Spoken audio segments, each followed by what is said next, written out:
एक बार प्रेम से बोले शंकर भगवान की जय, गौरी मैया की जय, गौरी पुत्र गणेश की जय, माँ शारदे भवानी की जय, हरिंदर भैया नीलम दीदी की जय, भक्त भगवान की जय, सच्चे दरबार की जय।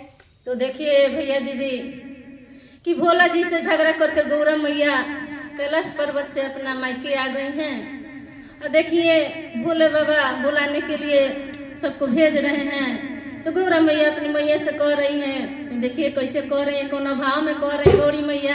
तो एक बार प्रेम से बोल दी हर हर महादेव। तो देखिए कैसे कहता रही कि मैं कैलाश नहीं जाऊंगी, डोली रख दो कहाँ